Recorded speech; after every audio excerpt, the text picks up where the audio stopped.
And so what did I do to build the brand? Well, I already had a name. I had a rudimentary logo. And I reached out to one of my production crew from my other business. They said, hey, do you know any like actors that are like into zombies that could dress up as zombies for me? Oh, I know a whole troupe of zombies. Great.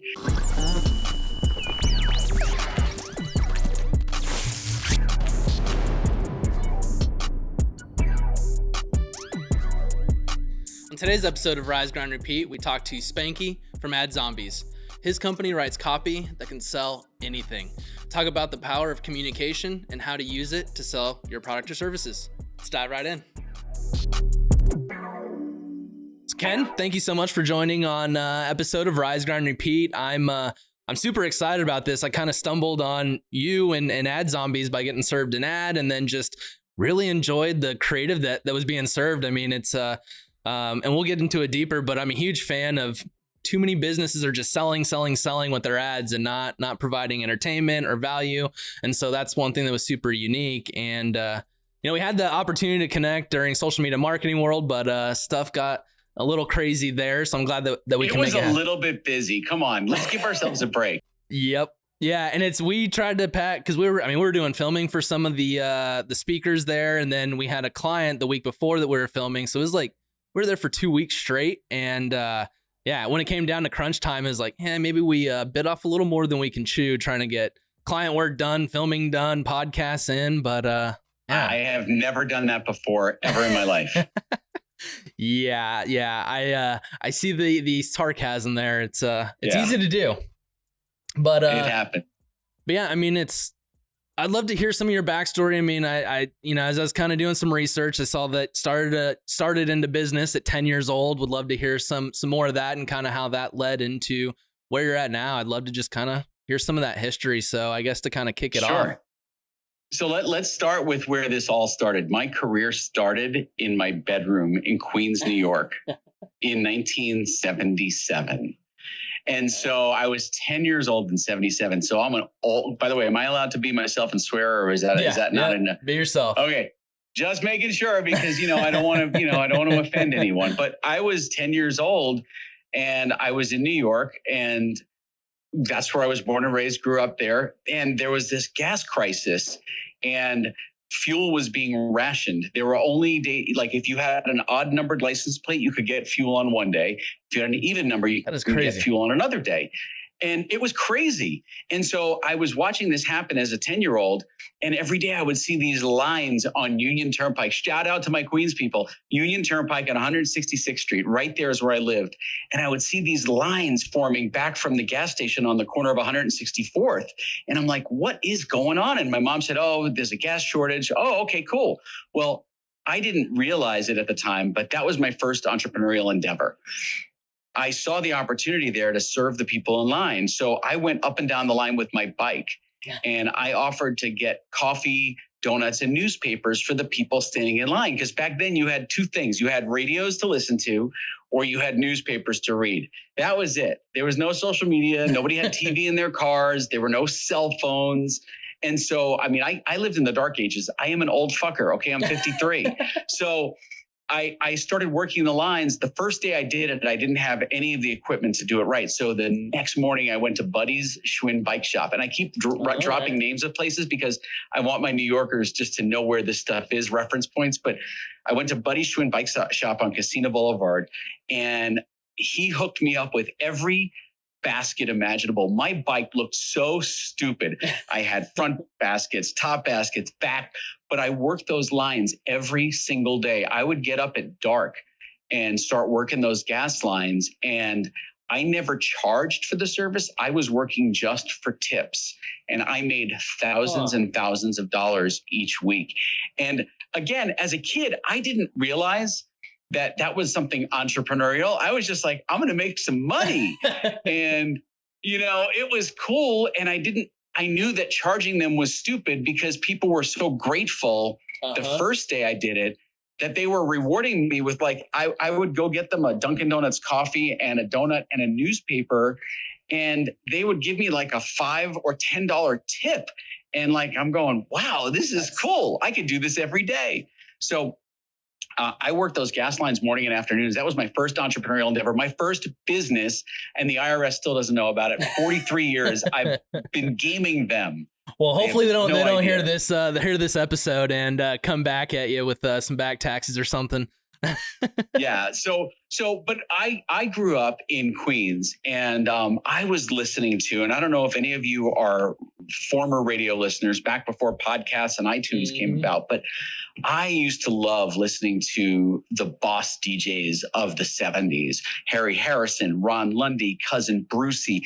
These were guys I grew up listening to. And I loved the radio because when the song was done, these little annoying to everyone else things came on, these commercials. And I used to sit there and listen to them like a geek. And I was like, man, that is so cool. They sell stuff by telling people about stuff. And so I was fascinated with commercials, and I really was in love with jingles. And so jingles and commercials really became a thing it was my nerd thing. Like some people are into skateboards and some people are into collecting Matchbox cars. No, I was into making commercials.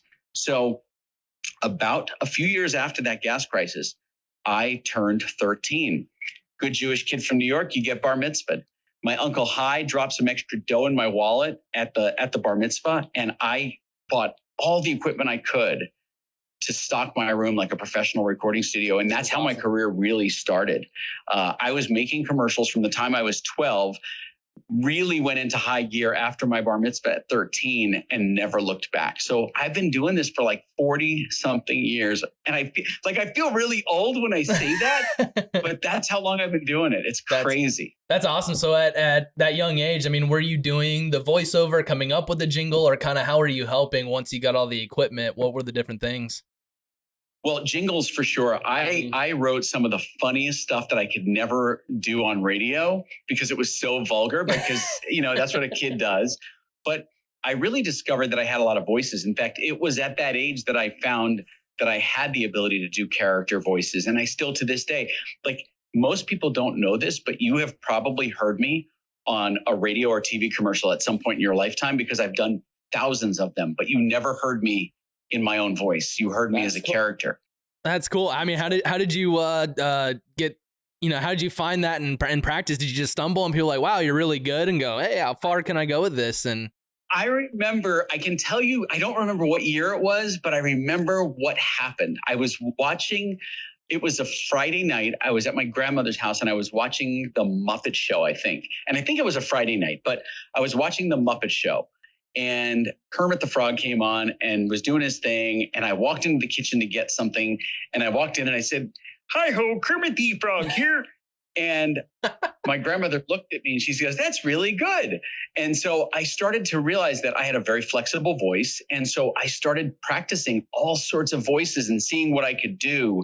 And then when Star Wars came out, I obviously 77 was when Star Wars came out. And I didn't realize it at the time, but I was practicing those voices. I would walk into a room and, to the dark side must you not go. And so I really discovered that I had this flexible voice. And so as I got older and got into radio, right, which is where my passion started, I started using my voice in ads. And then I wound up getting an agent. And then I wound up doing big commercials all over the place. So it's just, you follow your passion, you follow what you love, and the money comes. It's like a side effect of doing the shit you love. Yep. No, I love that, because I genuinely think that the money is a byproduct. Do what you love and figure out how to turn that love into bringing value or a solution to a problem, and the money will come. I mean, if you do it for the money, you'll eventually be unhappy. But yeah, I mean, before we get into where ad zombies came into play and how you kind of grew that and started it, I mean, Spanky, where did that come from? Would love to hear the backstory, the history. I mean, there's two versions of the story. There's the story my friends like to tell, which is not true, and it has to do with something I do in private. So I'm not going to tell that story. And my friends do like to say that to people just to get the look from them. But the story dates back to when I was a kid. I was always a pudgy kid, and I looked like Spanky from Little Rascals. And that predates me. It predates 90% of your audience. They probably have to Google search that shit. But my uncle put a propeller beanie on my head, took a picture and captioned it, and the nickname stuck. I was like 4 when that happened, and I hated it. But it served me well in the creative industry because people will never remember Ken Moskowitz. They don't remember my real name, but they never forget Spanky. Mm-hmm. And so it's really served me as a badge of a really memorable name. And that's why all my social stuff starts with, even though I keep my last name in it, I all at Spanky Moskowitz. Yep. There's a reason for it. People never forget Spanky. And I couldn't get just Spanky because it goes back to what my friends always used to say. Oh yeah, he was always in his bedroom, spanking it. No, that's not what it is. But I couldn't get that handle Spanky everywhere because some people looked at that as like a derogatory thing. So all right, Spanky Moskowitz, easy enough. And even though people struggle to spell it, I'm like, my brand is my brand. And that's one of my brands. Yeah. And I mean, that's the thing that I can appreciate quite a bit is just the acknowledging the psychological part. Whenever it comes to marketing, I mean, the jingle side, jingles, you remember it. So it helps with branding. What you just mentioned, the Spanky, it helps with branding. So, I mean, to me, I think this is where there's a lot of opportunity where I guess companies kind of miss. And I mean, to you, how powerful is the branding side? And I guess what are the not so much benefits, but I guess where's their opportunity and where brands are maybe missing it? It's so huge. Branding for any business, even a small mom and pop pizza place, is so powerful because you become the narrative, the go-to for your customers, for any customers in that space. And I'll give you a perfect example of this, how powerful branding is. All right, I'm going to do something totally weird right now. Taking off my shoe. Okay, tell me who this brand is. Nike. Okay. When was the last time you saw an ad for Nike that had a price point in it? Go. I don't think ever since I've been alive. That would be never. Nike doesn't sell a price point. They sell an aspiration. They sell a dream, a vision of what your life will be like when you wear their athletic footwear. Don't call them sneakers. My former brother-in-law, who was a retired head of HR for Nike, would kill me if I called them sneakers, even though he's retired from there. So they are their dream that they sell is that, look at the athletes that wear our footwear. No, you're never going to be Michael Jordan. No, you're never going to be this athlete or that athlete, but it's the dream of what you could be with their athletic footwear on your feet. Okay. That's how brands sell. You create enough touch points that reinforce the message of what you do and how your business, your service, your product makes that consumer's life better. And you don't have to sell them. They will just go click, check out, and they're done because they know you, they like you, they trust you, and they know what your business or brand stands for. And so any business, it doesn't matter if you're Nike that has hundreds of millions of dollars to spend, or a mom and pop business that's spending $1,000 a month on Facebook ads. You can build a brand and successfully build it to the point where people just instantly recall you. It doesn't matter what your business is. Yeah, no, and I love that. And I mean, I'm a huge analytics nerd. Love the data side. And typically what you hear is, well, if I'm not asking someone to buy and they're not going to buy, and so the economics aren't there to run branding, or figuring out branding is too expensive. And I mean, what would you say to those smaller companies? Or I mean, there's medium-sized and large companies that don't even have the branding on point, but what would you say to them with that type of pushback where, we're not going to see the results? You don't need a huge budget to build a brand. I look at the way my company AdZombies started. I started it, and I'll go back to kind of the origin of that in a moment, but I want to talk about how the brand started. I didn't have the money to go to the conference center, the convention center, and buy a booth at the Infusionsoft Icon conference. I didn't have the money to do that. The cost of playing in that field was too rich for my blood at that point for this business. And I didn't want to borrow money from my other company or pull my personal money into it. And I'm like, so I have to do this grassroots shit. And so what did I do to build the brand? Well, I already had a name. I had a rudimentary logo. And I reached out to one of my production crew from my other business. They said, hey, do you know any actors that are into zombies that could dress up as zombies for me? Oh, I know a whole troop of zombies. Great. And that's all this crew does. And I paid these guys as zombie actors in full costume to go out on the streets of Phoenix around the Infusionsoft Icon Conference with these red tote bags that had gigantic Ad Zombies logo on it and handed out bags. We never even went inside, and it pissed them off. Like the Clayton Mask and Scott were pissed because their clients spent thousands and like tens of thousands of dollars to sponsor Infusionsoft's Icon Conference. And I did this whole thing for $5,000. And if you've read my book, one of the pages in the book, it shows you the return on that $5,000 investment. If my memory serves, I think it was like $16,000 in sales came from us guerrilla marketing the Infusionsoft Icon Conference. But I built the brand for $5,000. What happened after that was that I kept building the brand. If I could build a brand for $5,000 with really no budget, that's really small. Like I didn't even have sales that measured that. But I invested $5,000 in something that would be memorable, that people would talk about for years to come. I wound up going to the cocktail hour that night and apologizing profusely to Clayton Mask and to Scott Martineau, because I knew that what I did was disruptive, but it was the only way for me to launch the business. Sometimes you got to get dirty to get what you want done. And it didn't hurt anyone. All it did was build awareness. But from that, I took every opportunity and every dollar of those sales that came in and put it back into the marketing. And what I did is I created ads for Facebook and Instagram that do one thing: they entertain our audience. Mm-hmm. Because if we can entertain you, if we can entertain and make you laugh, we're going to have an engaged audience. And so our job is to entertain, to engage, to educate about what we do, and then ask. And it goes to Gary V's jab, jab, jab, right hook. So it's, for me, the jab is entertain, then engage, then educate. Those are my 3 jabs. And then my right hook comes with a really soft ask.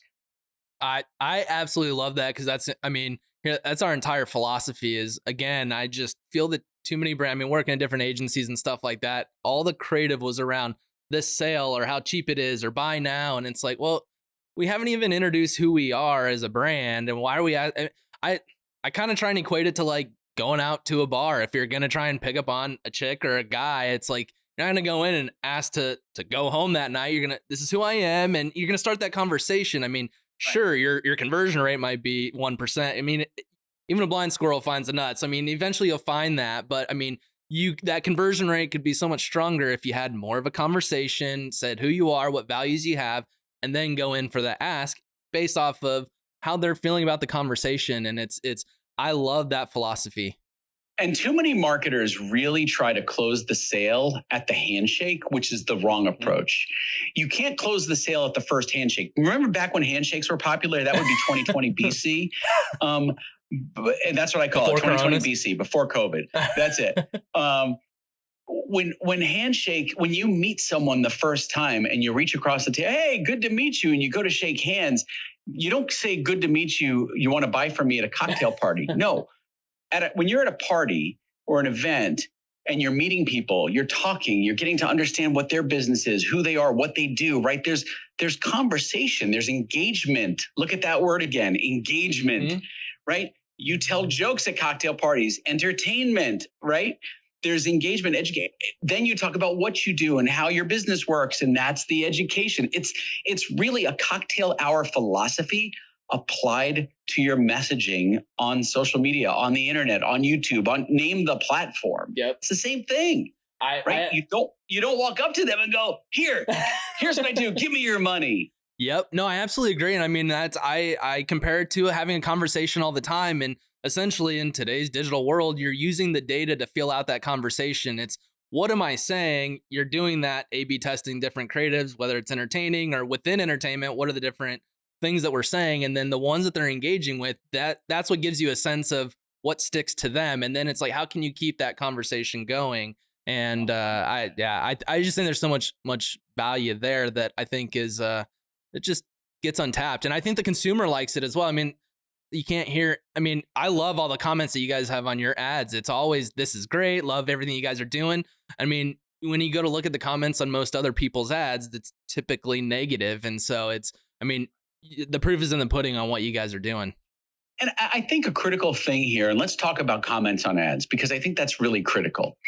One of the biggest failures of most businesses is that when people comment on their ads, whether they're positive or negative, they use a canned kind of prefabricated response. For every positive comment, it's the same response. For every negative comment, it's the same response. We choose to engage with our clients exactly where their commentary is. And so there's no canned response for someone who loves our creative. The other day, and I forgot the woman's name, but this woman made a comment about our hero ad. That's the ad with the woman in it where you might see her holding a blurred dildo and a blunt, right? So just for reference, have you seen the ad? I haven't, but I'm definitely keeping my eye on it. We're ending this interview right now. No, so she commented on the ad and she said, "I don't need this service, but man, I was engaged and laughed all the way through this thing." And of course, when I stalked her profile, she actually does need our service. She's a small business owner. She just doesn't know how to connect the dots yet, right? So, but the reality is that our engagement with her was remarkable, because what we did is we saw, and whoever on my team responded to her comment saw that her profile picture had this bright yellow dress on it. And so their comment was something about how we're glad we brightened her day the same way her awesome dress brightened ours, right? That's an engagement with that customer, future customer, who maybe not in the moment needs us, but man, when she's ready to advertise and thinks back to copywriters and who's can help me with my ad, she's going to go, "Oh, I remember those guys. They loved my yellow dress." Yep. And that just goes down to personalization. It shows that you guys just took an extra second to care. I mean, go and honor who they are and speak to that. And there's so much of that again, just those canned responses always come back. Staying on the topic of comments, what are your thoughts on, removing those nasty comments or negative comments? I think this is something that happens quite a bit. I have my thoughts on it, but I'd love to hear yours. So I have two schools of thought on comments that are negative, and they're going to contradict one another. But I think if you give me a moment to explain, you'll understand why. I believe that comments that are negative that you deal with professionally and properly are great, because then people see how you engage with your audience. I've had clients who are not happy. They didn't like what they got. Creative is a variable. Somebody doesn't like our flavor of creative that day. That's cool. But we engage rather than coming to us and telling our customer service team that they put us on blast on a comment on one of our ads. Okay, fine. But we don't go dirty. We don't go below the line. We stay above the line. And what we do is we engage with them. We fix the problem. We offer to make it right. And we want happy customers, right? So that's a positive, negative engagement. Does that make sense? A positive, negative? Absolutely. But then you've got the assholes who start dropping foul language, who are just rude to people. Those we don't engage with. I will take those down, especially when people start to get really vile and toxic. I just don't think that's good for the world. We have enough toxic shit on Facebook and on social right now. Do we really need more of that? So I choose to have those blocked, but we don't choose negative engagements about our service, about our business, about a client. We have a client, his name is Mike Fowler, and I use him. God, Mike gets so much play from us on podcasts and social media because he is like our poster child for an unhappy client. And I love this and I share the story because anyone can go to our Facebook page, find Mike Fowler and read his comment because it was so awesome. He ordered an ad from us and didn't like the copy. He said, "Hey, my copy's working. I'd like to see if we can do something better. Whatever. Here it is. Make us an ad." Yeah. We made him an ad and he hated it. He hated it so much that he sent it back and said, "This is garbage. I will never use this. Please rewrite it." Whatever. Our copywriter said, "Hey, no problem. Happy to rewrite it for you." Rewrote the ad. And then when it was delivered, said, "Would you do us a favor?" And I'm so glad Mike did us the favor. "Would you split test the ad copy against yours? I know you don't like it, or the original ad copy. Yeah. Anyway, he didn't like the second version of the ad that we sent him either. So he hated the first one, didn't like the second one. And then he had his, which was converting for him. He tested all three against one another. And both of our ads outperformed his, but the one that he hated outperformed his either 4-1 or 5-1. You have to go look it up on Facebook. You'll get his comment. But you see, it's how you engage with your customers, how you engage in comments, how you engage with your audience that's going to determine how the world views your business. So don't use canned responses. Don't be an asshole. Have fun with your customers. Have fun with them, because at the end of the day, my brand has a very sarcastic, witty, kind of wise ass voice. And we can stay sarcastic and witty and wise ass with our clients as long as we're respectful. Absolutely. And the same holds true for your comments. If you're going to comment on something, be respectful. Raise the level of the conversation. Don't bring it down into the basement. Yeah. I just see too many brands just hide the comments and don't respond. But to me, I think that's a huge opportunity to gain more customers, because it's all about how you approach that response. I mean, I think everyone can agree that you're never going to make everyone happy, but it's, shedding that light onto, hey, we're not for everyone, and we're okay with that. And then how we approach that response, I think, builds more trust and go, okay, I like how they handled that. These are the people I want to work with. And I just sat in too many meetings where it's like, let's just remove everything. But I'm like, I think there's so much more power in being creative and how to respond to those rather than just removing it. And I love your take on that. And I mean, something that you mentioned, the whole data-driven decisions and stuff like that. I'm a huge fan of past jobs. It's not butted heads, but there was always a lot of conversation around, well, we should run this because I really like it. And it's like, well, this is performing better. And we have the ability to look at the data. I mean, how do you approach that? I mean, because I could see, I mean, especially in the creative is the variable, and it's very subjective on, what's going to work and what's not. So, I mean, how do you approach those types of conversations without, pushing back too much and just saying, let's test? Well, when my team struggles to push back, that's when I get on the conversation in the chat and push back, because I can, they can elevate it to the CEO, and I can have those conversations because I've lived through this. I've been in this industry for so long. Here's the thing. Let's talk about, before we get into the data, let's talk about falling in love. People fall in love with their creative or their idea of what they think their creative should be. But at the end of the day, you can serve a humorous ad to someone who just had a fight with their spouse and they are so pissed off that humor isn't going to resonate. They're going to hate you. They don't want to see your ads, and they hide them. That same person could have had an amazing morning and just found out that their Aunt Becky left them $5 million in her will, and that ad is going to be received very differently.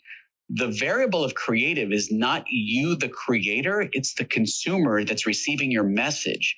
So don't fall in love with the shit you write, the ads you make. Let your consumers fall in love with them. And if they don't like them, don't take it personally. Don't be butthurt. Just write something fucking different, because not every message resonates. That's why we have like 180 something messages in our Ad Zombies wheel of cheese that deliver different messages to different people, because not everybody likes the stuff that I think is funny or engaging. Mm-hmm. And then some, like, I remember Brandon, my business partner, when we released, I don't know if you've ever seen the clown ad. And the clown ad is one of our top of funnel ads. And it's a clown in a bloody face and sneaking up on a child in a farm field, and it's a really weird ad, but it catches your attention. And he's like, ugh, this is terrible. I don't even know why would that ad has had millions and millions of views and has thousands of comments, hundreds and hundreds and hundreds of shares worldwide, thousands of reactions. That ad is gold. He hated it and thought it was the dumbest thing ever. That ad's been a gold mine for us at the top of the funnel. So don't fall in love with your creative. So now let's go to the data side. At Social Media Marketing World, I'm having dinner with Daniel Harmon from Harmon Brothers. Oh, nice. He and I are talking. And we're talking shop because that's what you do. Yep. We're just talking about the industry. And we started talking about the split testing of ads. And Daniel taught me something so valuable. I was so grateful for the conversation. And that is split testing of thumbnail images is the most efficient, least expensive thing to split test to quickly get a win. So I'm like, all right, we're going to put this shit to use. We're going to try this ourselves. And we wound up split testing 7 different thumbnails for our hero ad. That's the ad I was talking about with the chick that's got the dildo and the. Anyway, if you want to see a girl holding a blurred out dildo, and just go to our website, you can see it. Anyway, but 7 different thumbnails, and those 7 different thumbnails proved to us which thumbnail image was the one that grabbed the attention of the consumer the fastest. And that was she's eating a chicken leg from KFC and has a bucket of KFC right in front of her. I have no idea why that thumbnail worked, but it does. And it consistently delivered the cheapest results for us. So from there, what do we do next? We test the headlines, and we split test multiple headlines. And guess what? We found the headline that worked and delivered, again, the cheapest results, the least expensive results, the most bang for your buck. And then we started playing with the ad copy. That was the last thing we did. And we dialed in the ad copy, and we found the most effective ad copy for that ad for that moment. And so you go through those data points to see what converts the best, what works the best, what resonates with the audience the best, but also don't fall in love with it, because shit could change tomorrow. And if it does, then you start re-engineering. So watch your data, see how it's performing. And let me just say something else about the data, because this is something that really drives me nuts about every marketer in the world. Would you stop worrying about your fucking frequency on Facebook? You're killing yourself over frequencies of 3 or 5. And I'm going to minimize this window while we're talking, because I want to share something with you that is so. We have ads, and I'm going to go. I'd love to hear yours. We have lifetime ads, and I'm going to give you some frequencies that are going to freak you out. We have some ads that have 57 frequency, and I've got one that we spent $4,100 in this campaign that generated 17,000. That's a 4.14 ROAS. So I'm talking really specific numbers, but for you marketers out there, get your heads out of your ass. It takes 14 touch points for a consumer to understand your message, to see your message, to know that you are the company they want to engage with. So when you're down to 3 to 5, you are literally only 33% of the way there to have the amount of touch points for someone to even make that decision. And no, I love that you brought that topic up, because I agree. We get to the 3 to 4 range, like, oh, we're serving them too much. We're wasting dollars on our impressions. We need to shut that off. And it's like, no, now they're just now starting to remember, oh, I keep seeing this page show up. I keep kind of seeing it. And that's when you're starting to get that brand penetration, and people are literally cutting themselves off way too early because of that. And no, I love hearing that. It's just like, think about it like billboards used to be, right? Before we had digital advertising, before we had anything other than the car radio, billboards were a super effective way to advertise. Today, billboards are still an effective way to advertise, but you have to remember, when you're driving, you can't click the billboard, right? You can't take action. You have to store it away. You have to file it in your memory. With any platform, Facebook, Instagram, TikTok, you have the same ability to create your digital billboard, right? Whether it's a video or a static ad, it doesn't matter. I'm using the word billboard as kind of the showcase for what your business, your service does. You have the ability to get in front of people. However, for people to remember you, you have to get in front of them multiple times. There's no such thing as one and done today, because we literally see tens of thousands of messages per day. You don't even realize how many messages you see per day, but you're seeing them. And so you have to be able to stand out to grab people's attention. And by the time they see your ad 15, 20 times, they're starting to become familiar with you. And, we had a client once in chat, and I don't remember the guy's name, but this happened about a year ago, who was new to us as a customer. And he saw one of our top of funnel ads, and then spent a few weeks, I'm guessing, in the ad cycle before he converted. But one of the things that he wrote when he was chatting with our online support was, "Oh, I've seen you guys around for years and I've been thinking about using you." I'm like, "No, you haven't." Right. But the reality is, his perception is he knows us because he sees all of our messages. He likes us because other people like us, social proof. Mm-hmm. And he trusts us because we have hundreds and hundreds of 5-star reviews and deep, deep comments from clients who support and love what we do. So you can do that for any business. And it doesn't matter whether you're a funeral home, a flower shop, a pizza place, an agency. You can create that customer and brand experience no matter the size. And you don't need hundreds of millions of dollars like Nike to do so.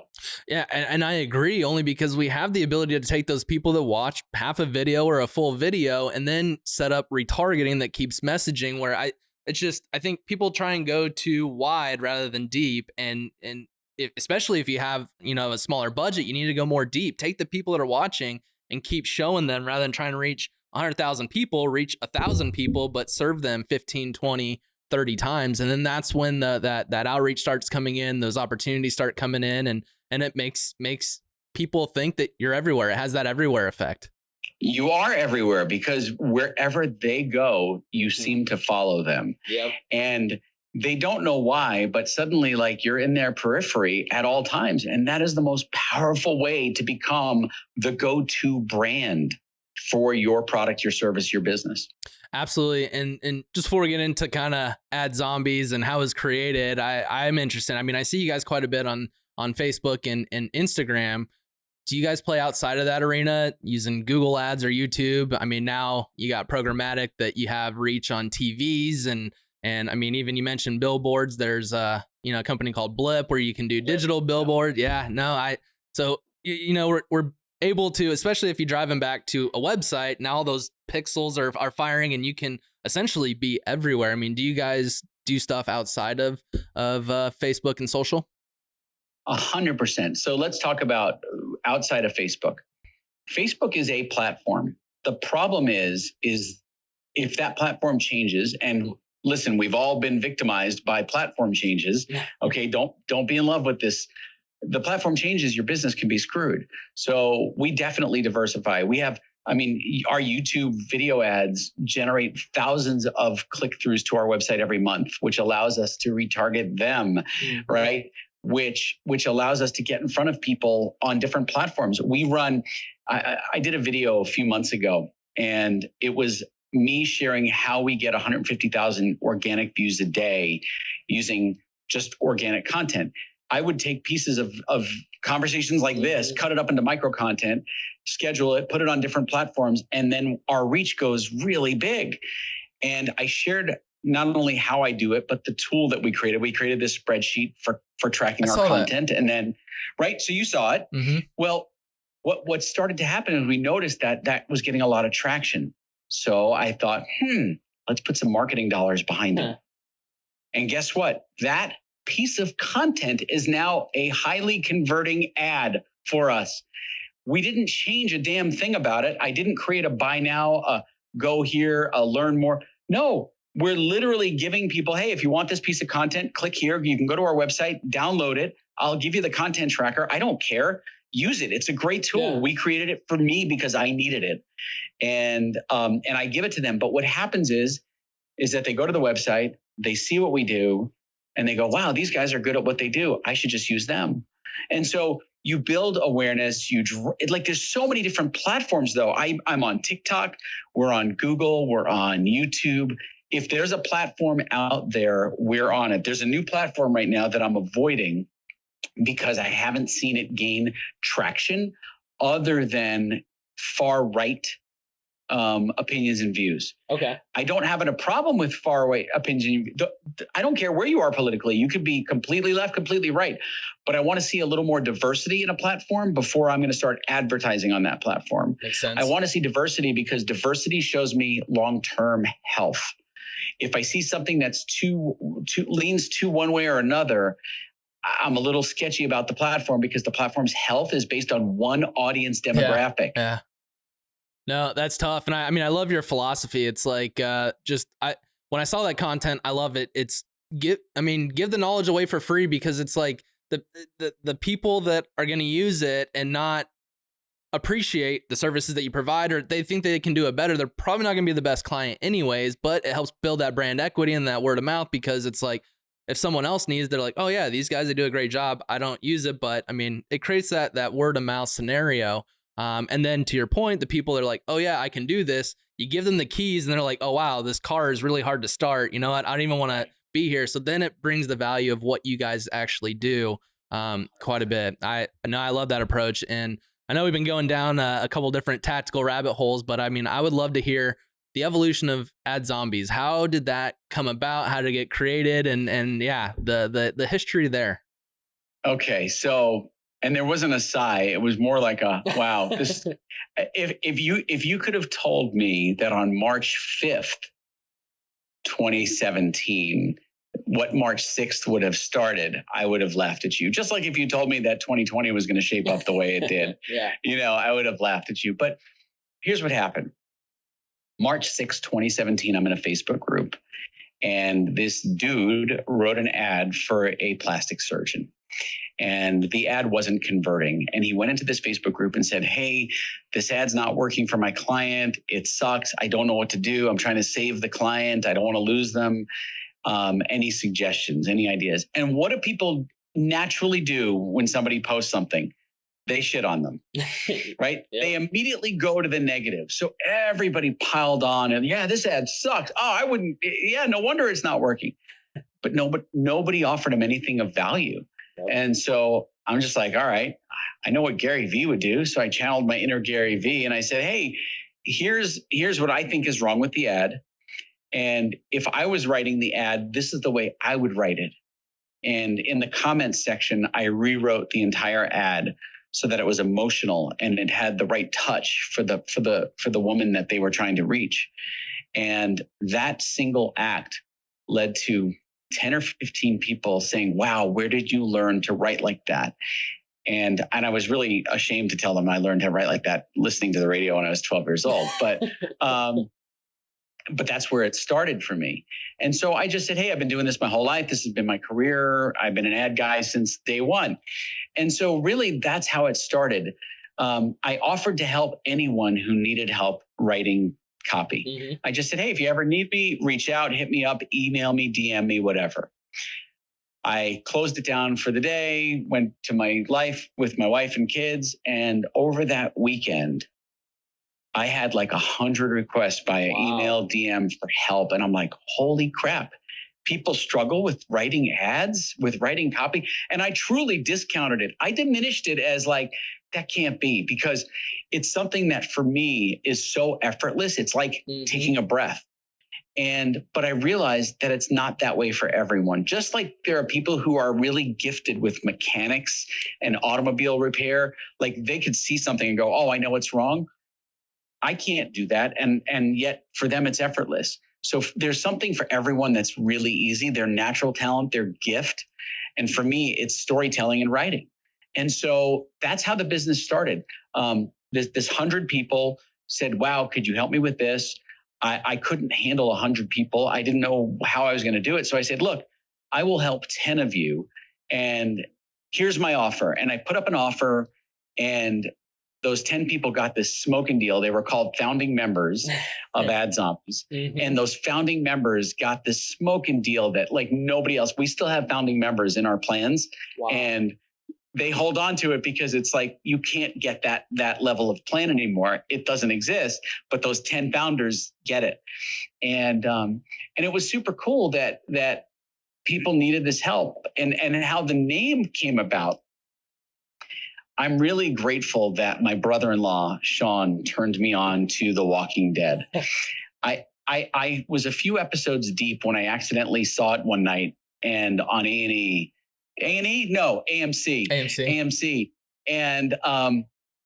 And they were at the CDC, and there was a bullet going through the brain on an X-ray. And I'm like, what the hell is this crap? Turn it off. And then a few days later, my brother-in-law, Sean, I'm telling you way more backstory than I've ever shared. My brother-in-law, Sean, was like, dude, you got to watch the show. It's awesome. I'm like, zombies, really? And I just thought it was the dumbest thing ever. But I'm always willing to give something a shot if someone says it's good. And so I watched the first few episodes of The Walking Dead and I was hooked. So I had become a fan of The Walking Dead and was an avid, like Sunday night, it was an appointment for me to watch the show when it came out. But I have kids and my older ones wouldn't be afraid, but my younger ones would be terrified. So I DVR'd it. And that first Sunday night after this Facebook group thing started, I'm texting back and forth with my buddy who then later became our head copywriter. And we're texting about what the name of this thing, which was just this nebulous, like, I have no idea what to do with this. Is it going to even be a business? Could it be a business? And so we started messaging back and forth about what this thing could be, what it would be called. And we were both watching The Walking Dead. And we started in with zombie copy zombies, writing zombies, ad zombies, right? It suddenly hit. Mm-hmm. And then we started coming up with what will our positioning be? What will our brand statement be? And we're like, ad zombies bring ads back to life. We had a version 1. And so the following week, we put up version 1 and the business was born. And from that point, it went from 0 to 7 figures in less than 700 days, which was remarkable. That's huge. That's that is great. I still shake my head over that. No, that's awesome. And I mean, it's for what you guys are doing, I think it's a very underappreciated talent. I mean, everyone's trying to figure out how to reach the audience, or I mean, you got video and photography that's huge, but I mean, even that it's getting a little bit easier to do, but how to communicate in a way that makes someone feel something to then get them to make whatever desired action it is that you want them to do. And I think, just it's amazing whenever you can see the before and after of what copywriting does. And I mean, I think people try and always figure out their brand voice, and you guys have done a great job at that. I mean, how could a brand figure out how to take what they do, who they are, come up with that brand voice that then translates into copy? So let me offer this. If people who are following your audience are struggling with that, reach out to me. Let me help you find your brand voice. I've never offered this. I just probably screwed myself because I'm going to get a gazillion emails, but let me help you with that, because this is what I've been doing my entire career. And the reality is that you have to be okay with not always selling. You have to be okay with creating a presence, a voice, a position in the market. You have to be okay with entertaining people, with not just giving them an ad to buy a product, a service, an offering. Because when you can free yourself or separate yourself from the having to sell to the what do we want to communicate, that's when you're really able to do the work. It was not until I was at Tony Robbins' Business Mastery, and I'm having a face-to-face with Tony. Like, here's cool. This big, gigantic, and it wasn't until I was there that I found even further clarity in our messaging. And it wasn't because Tony gave it to me. I was sitting there thinking about this, because one of the questions you get asked during Business Mastery, and by the way, for any business owner, once real live events can come back, if you've not been to Tony Robbins' Business Mastery, whether you like him as a motivational speaker or not, if you've not gone to Business Mastery, invest the $10,000 to go to Business Mastery. It is the best money, the best return on investment. No, I do not have an affiliate link for it. I'm just telling you from personal experience. We had 30% growth coming right out of that event because of the changes we made based on what the epiphanies that I had there. And so one of the questions he asks, and I still have it in my Bible from Business Mastery, is I call it a Bible. It's a big thick book that you get. One of the questions that's asked is, what business are you in? And that's when you really say, well, here's what I do, right? I'm a copywriter. I'm in a copywriting service. The next question is, what business are you really in? And you go through an exercise to define this. What business are you really in? And what business should you be in is the last question. And that's talking about the future proofing of your business, of how do you create more value, constant and never ending improvement so that your clients have an ongoing experience, right? But that's a question we can shelf for a while. what business are you in? I'm a copywriter, but the business I'm really in is I write words that sell anything. That's the business I'm in.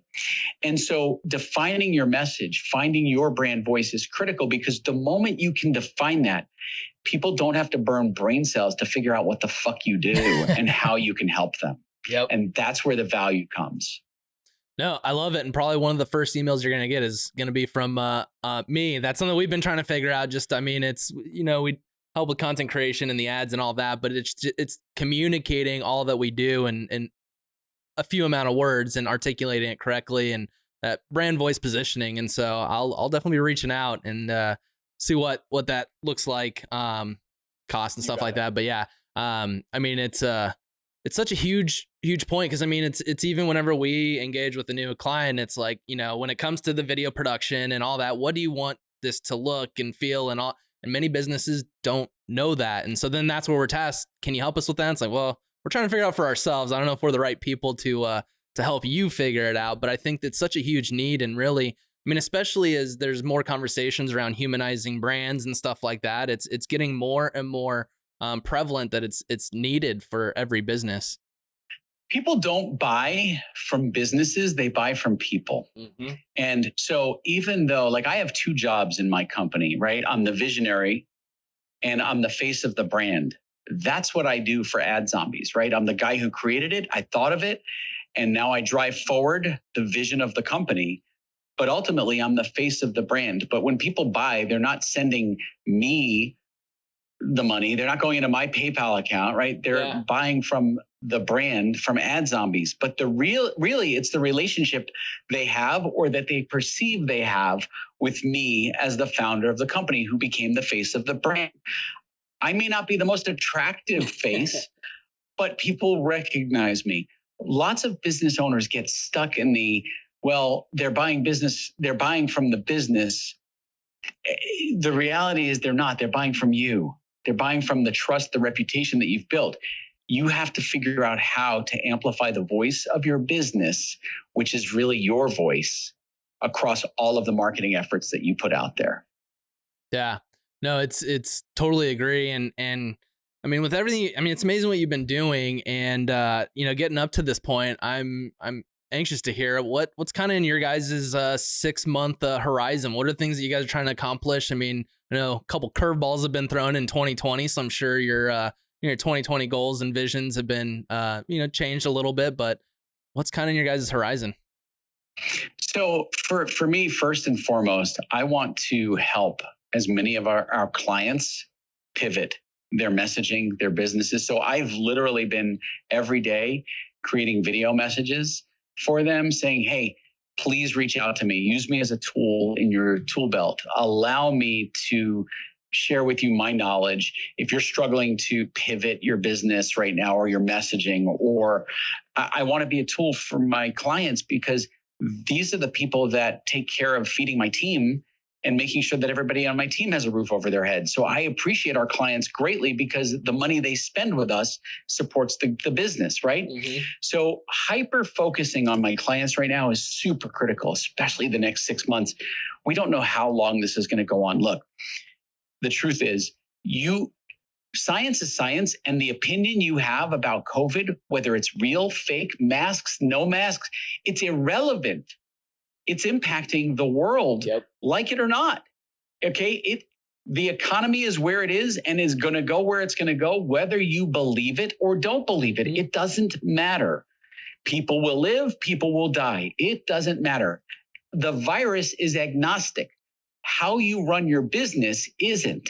So stay out of politics is number one. Stay out of the engagement of conversations around the hate, number 2. And super serving my clients. And that's what every business owner should be doing right now, is super serving your clients. Reach out to them. Even the clients that pay you the least amount of money, do not discount them, because when those clients figure out the secret sauce to growth in their business, and they are a client of yours, their relationship with you is going to grow and evolve, and they will scale up. And guess what? They will scale up with you because of the relationship you've formed with them. So the big question you asked, what do we do in the next 6 months? Really focusing on our clients. We always focus our energy on growth. that occurs very naturally and organically for us, just based on the way we market and advertise the business and build the brand awareness. On top of that, we're spending a ton of time with human one-to-one engagement. I think that is so critical because right now we all feel very disconnected from one another. You know, I am a social person. Like there's some people who are super, like they can just be away from people and they don't need people to survive. That is not me. I am a natural, like I hug people. I enjoy human contact immensely. I crave it. And so this is really isolating for me. And I want to talk about that for a second. We're going to go in a completely different path. I know for a lot of entrepreneurs right now, you're faking loneliness, you're faking happiness online, but you're really sitting there very lonely. Entrepreneur life can be very lonely to begin with. And on top of that, we're dealing with this shitstorm of coronavirus, which isolates you even further. So if you're in that place, if you're in that dark hole, because I've been there, I have fucking been there, reach out to someone. Don't let that fester. Don't let that bring you down further, because I've seen too many people go, I can't deal with this. I'm tapping out. Yeah. And there's no reason to tap out. There's a community of people around you that will support you, love you, and make sure that you're taken care of. So if you feel that way, if that's starting to hit you, dude, drop me a fucking email, DM me. I will be a lifeline for you, because at the end of the day, we're all in this together globally. Yep. No, I can agree more. I mean, outside of the economics and politics of everything that's going on, I mean, I'm just a huge believer in the mental side of things. I mean, grew up playing sports, and I think it's so powerful. And I'm more interested in the long-term effects that everything that's going on now is how that's going to impact. I mean, people's mindset, outlook on life, and all of that. I mean, it's suicide rates are going up and stuff like that. And that to me is the more powerful thing of what's going on. And yeah, I mean, that's why we've kind of cranked up the production of stuff, and we have a couple different shows and all that going on. And it's just kind of trying to do our part to provide something that makes people feel connected in a way. And I think, yeah, it's definitely needed right now. I mean, more than ever. Yeah, I mean, a few weeks ago, I was doing daily lives on Facebook and YouTube and Twitter, on using Periscope. I was doing daily lives every single day, and something happened. The George Floyd killing. Mm-hmm. And I felt it was wrong for me to go on and do lives right then and there. In that moment, I made a personal decision that there was a lot of angst and animosity. And I felt like if I were to just get on and just do the things that I normally do without acknowledging what was going on, it was wrong. And I also didn't want to get on and acknowledge what was going on, because then people are going, "Whoa, suddenly you're a political activist," right? So yeah. So I stayed a little Switzerland, and I didn't want to get online. And then something happened, and this is not normal for me. And this is why I went to where I just did in the last part of the conversation. Over the course of several weeks, I started to consume more news. And I started to get depressed. Mm-hmm. And I started to get really lonely and feel isolated and feel hopeless. And I couldn't do my lives. I couldn't get on, because if I had gotten on every morning and did a live, it would really be disingenuous for me, because I wasn't there. I wasn't present. I wasn't myself. And so I had to force myself to stop consuming the news, to stop watching it. I don't want to wake up every morning and hear about deaths, destruction, the president, masks, the fighting, right? It was really weighing on me as an individual. And I reached out to a friend of mine, Kenneth Woods, who's an African-American friend. And I said that specifically because when all of these conversations were going on about Black Lives Matter, I asked him a question that nobody had ever asked him. I'm like, because I was in a funk. I'm like, Kenneth, tell me something. I said, what's it like being a Black man in America? Like, tell me, as a friend, I want to know. And he shared some stuff with me that really was very heavy. And I'm not going to go into detail about it. It was a private conversation. But what it did is it made me realize that there's so much heavier stuff going on in the world that we need to focus on. And so I stopped watching the news, and his message, while it was heavy, really touched me. And it kind of brought me out of my funk, because I realized that what I have is a platform. And that platform allows me to do good in the world and to lift people up. And that's why I made the offer to people who may be in that funk, because man, it is the darkest, loneliest place to be.